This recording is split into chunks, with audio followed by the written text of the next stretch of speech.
আসসালামু আলাইকুম ভিউয়ার্স, সবাই কেমন আছেন? আশা করি ভালো আছেন। প্রান্ত বিকেলে কোমল আলোয় রেল লাইনের পাশে তিন বন্ধু হাঁটাহাঁটি আর নির্ভেজাল হাসি, মুহূর্তগুলো যেন গল্প হয়ে হৃদয়ে গেঁথে রইল।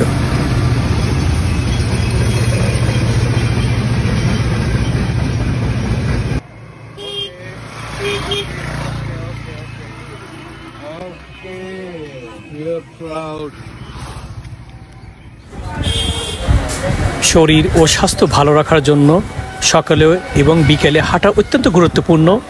নিয়মিত হাঁটা কিছু উপকারিতা হলো, নিয়মিত হাঁটার ফলে রক্তচাপ নিয়ন্ত্রণ থাকে এবং হৃদরোগের ঝুঁকি কমায়।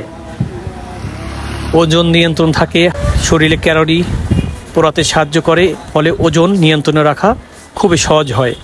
মানসিক প্রশান্তি আসে। সকালে ও বিকেলে হাঁটা মানসিক চাপ কমাতে এবং ভালো রাখতে সাহায্য করে। নিয়মিত